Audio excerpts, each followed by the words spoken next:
Hello friends, എല്ലാവരും സുഖമായിട്ടിരിക്കുന്നു. അപ്പം ഞാനൊരു പോസ്റ്റ് ഇട്ടിട്ടുണ്ടായിരുന്നു, നമ്മുടെ കണവ റോസ്റ്റിൻ്റെ വീഡിയോ ആണിത്. അപ്പം നമ്മൾ കഴുകി വൃത്തിയാക്കി കട്ട് ചെയ്ത് വെച്ചിരിക്കുന്ന കണവയിലേക്ക് കുറച്ച് ഉപ്പും മഞ്ഞൾപ്പൊടിയും ഇട്ട് നമ്മൾ ഒരു ചെറിയ കുക്കറിനകത്താക്കി അങ്ങോട്ട് വേവിക്കാനായിട്ട് വെച്ചിട്ടുണ്ട്.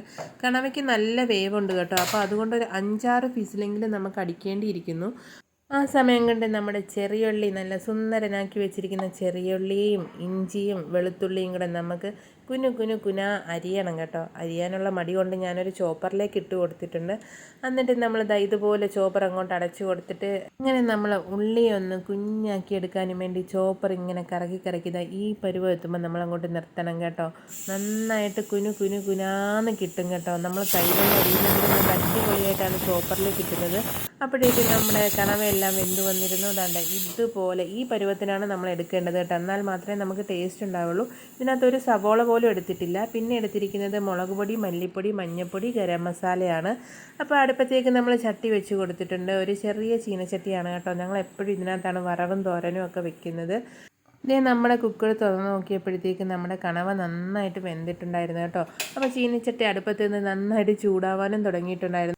അതിലേക്ക് ഏകദേശം 2.5 ടേബിൾ സ്പൂണോളം നമ്മുടെ നല്ല വെളിച്ചെണ്ണ, നല്ല മണമുള്ള നല്ല ചക്കിലാട്ടിയ വെളിച്ചെണ്ണ അങ്ങോട്ട് ഒഴിച്ച് കൊടുത്തിട്ടുണ്ടായിരുന്നു. ആ വെളിച്ചെണ്ണ അങ്ങോട്ട് ഒഴിച്ചപ്പോൾ തന്നെ നല്ല മണം ഉണ്ടായിരുന്നു കേട്ടോ.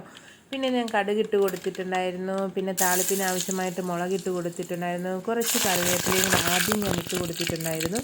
അതിനുശേഷം നമ്മൾ ചോപ്പ് ചെയ്ത് വെച്ചിരിക്കുന്ന കുഞ്ഞുള്ളി ഉണ്ടല്ലോ, ആ കുഞ്ഞുള്ളിയും ആ ഇഞ്ചിയും ആ വെളുത്തുള്ളിയും എന്താ മണമെന്നറിയാം. അവിടെ അങ്ങോട്ട് ഇട്ട് കൊടുത്തത് നല്ല മണമായിരുന്നു കേട്ടോ. മൂത്ത് വരുന്തോറും നല്ല മണമായിരുന്നു. ഞാൻ കുറച്ചധികം ഇഞ്ചിയും വെളുത്തുള്ളിയും കൂടെ ചേർക്കും കേട്ടോ. എനിക്ക് ഈ വെളുത്തുള്ളി ഇഞ്ചിയൊക്കെ ഭയങ്കര ഇഷ്ടമാണ്. ഈ ഇഞ്ചിയും വെളുത്തുള്ളിയൊക്കെ നന്നായിട്ട് ഇങ്ങനെ മൂത്ത് വരുന്നുണ്ടായിരുന്നു. അപ്പം ഞാൻ ഒരു ചെറിയ തക്കാളിയും കൂടെ ഒന്ന് കുഞ്ഞായിട്ട് കുഞ്ഞിനാന്ന് അരിഞ്ഞ് ചേർത്തിട്ടുണ്ടായിരുന്നു കേട്ടോ. തക്കാളി ഞാൻ ആദ്യമേ കാണിച്ചിട്ടുണ്ടായിരുന്നില്ല. കുറച്ച് നേരം അടച്ച് വെച്ച് ആ ആവിയിൽ ഇങ്ങനെ വേവിച്ചെടുത്തു. അതിനുശേഷം നമ്മൾ എടുത്തു വെച്ചിരിക്കുന്ന 2 ടീസ്പൂൺ മുളക് പൊടി, 2.5 ടീസ്പൂൺ മല്ലിപ്പൊടി, ഒരു 1/4 ടീസ്പൂൺ ഗരം മസാല, പിന്നെ കുറച്ച് മഞ്ഞൾപ്പൊടിയും കൂടെ നമ്മൾ അതിനകത്തേക്ക് തട്ടി കൊടുത്തു. അതിനുശേഷം ഇങ്ങനെ നന്നായിട്ട് മൂപ്പിച്ച് ഇങ്ങനെ എടുക്കണം. അതിൻ്റെ ഒരു പച്ച മണമൊക്കെ മാറണം കേട്ടോ. അപ്പം പച്ച മണമൊക്കെ മാറി നല്ല ഡ്രൈ ആയതുപോലെ നമുക്ക് തോന്നും. ആ സമയത്ത് നമ്മുടെ സീക്രട്ട് ഇൻഗ്രീഡിയൻ്റായ ഞാൻ ഡബിൾ ഹോൾസിൻ്റെ ചിക്കൻ മസാലപ്പൊടിയാണ് കേട്ടോ കൊടുത്തിട്ട് ഒരു 1/4 ടീസ്പൂണോളം ഇട്ട് കൊടുത്തിട്ടുണ്ടായിരുന്നു. എന്നിട്ട് അതും കൂടെ ചേർത്ത് നന്നായിട്ട് ഇങ്ങനെ ഇളക്കണം. ഇളക്കി ഇങ്ങനെ വരുമ്പോഴത്തേക്ക് അതിൻ്റെയും കൂടെ ഒരു നല്ല മണം അടിക്കും കേട്ടോ. അപ്പോഴത്തേക്ക് നമ്മുടെ സംഭവം റെഡി ആയിട്ടുണ്ട്, വറവെല്ലാം റെഡി ആയിട്ടുണ്ട്. അതിനുശേഷം നമ്മൾ എന്ത് ചെയ്യണം, വെച്ചിരിക്കുന്ന കണവ അതിനകത്തോട്ട് ഇട്ട് കൊടുത്തിട്ട് നമ്മളിങ്ങനെ വഴറ്റണം കേട്ടോ. കൈവിടാതെ വഴറ്റിക്കൊണ്ടിരിക്കണം. ചിലപ്പോൾ അടിയിൽ പിടിക്കാനായിട്ട് സാധ്യതയുണ്ട്. ഈ സമയത്ത് നമ്മൾ തീ ഒരല്പം കുറച്ച് വെക്കുന്നതായിരിക്കും നല്ലത്.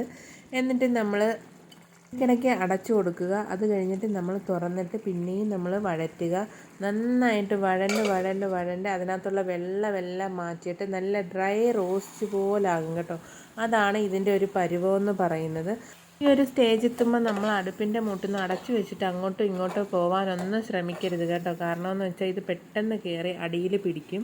അപ്പം ചെറുതായിട്ട് അടിയിലൊക്കെ പിടിക്കും കേട്ടോ. അതായത് അതിൻ്റെ ഒരു മണം വേണമെങ്കിൽ ഒരു അല്പമെങ്കിലും അതിൻ്റെ അടിയിലൊന്ന് പിടിച്ചിരിക്കണം, സൈഡിലൊക്കെ ഇങ്ങനെ പിടിച്ചിരിക്കണം.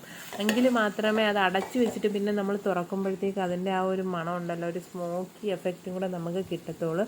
അപ്പോൾ ഇത്രയേ ഉള്ളൂ. ഇതേപോലെ ഡ്രൈ ആക്കി ഇങ്ങനെ കൊണ്ടുവരിക. ലാസ്റ്റ് ഘട്ടത്തിൽ ഞാൻ കുറച്ച് കറിവേപ്പിലയും കൂടെ ചേർത്ത് കൊടുത്തിട്ടുണ്ടായിരുന്നു. കുറച്ച് കറിവേപ്പില ചേർത്ത് കൊടുത്ത് ഒന്നും കൂടെ ഒന്ന് അടച്ചു വെച്ചിട്ടുണ്ടായിരുന്നു. അത് വീഡിയോയിൽ എടുക്കാനായിട്ട് പറ്റിയില്ല കേട്ടോ. അതിനുശേഷം ഞാൻ കുറച്ച് നമ്മുടെ എരിവിനാവശ്യമായിട്ട് നമ്മുടെ കുരുമുളക് പൊടിയില്ലേ, അതും കൂടെ ചേർത്ത് കൊടുത്തിട്ടുണ്ടായിരുന്നു കേട്ടോ. കുരുമുളക് പൊടി ഇട്ട് കൊടുത്തത് വേറൊന്നും കൊണ്ടല്ല കേട്ടോ. അപ്പം അതിനകത്ത് കുറച്ച് എരിവിൻ്റെ കുറവുണ്ടായിരുന്നു. ഞാൻ എടുത്തത് കാശ്മീരി മുളക് പൊടിയായിരുന്നു, അതുകൊണ്ടാണ് ഇട്ട് കൊടുത്തത്. പിന്നെ ഞാൻ അല്പം കറിവേപ്പിലയും കുറച്ച് വെളിച്ചെണ്ണയും കൂടെ മുകളിൽ തൂക്കി കൊടുത്തിട്ടുണ്ട്. ഒന്നും കൂടെ ഒന്ന് ഇളക്കിയിട്ടുണ്ടായിരുന്നു. നിങ്ങൾക്ക് കാണുമ്പോൾ തന്നെ അറിയാം അതിൻ്റെ അടിയിൽ ഇങ്ങനെ ചെറുതായിട്ട് ഇങ്ങനെ പിടിച്ചിട്ടുണ്ട് കേട്ടോ. ആ ഒരു ടെക്സ്ചറിൽ വരണം, എന്നാൽ മാത്രമേ നമുക്ക് അതിൻ്റെ യഥാർത്ഥ മണം നമുക്ക് കിട്ടുകയുള്ളൂ. അതുകൊണ്ട് അപ്പം നമ്മുടെ കണവ റോസ്റ്റ് ഇവിടെ റെഡി ആയിട്ടുണ്ട്. വളരെ സിമ്പിളാണ്. എല്ലാവരും ഒന്ന് ട്രൈ ചെയ്ത് നോക്കണം കേട്ടോ. അപ്പോൾ ഓക്കെ, ബൈ.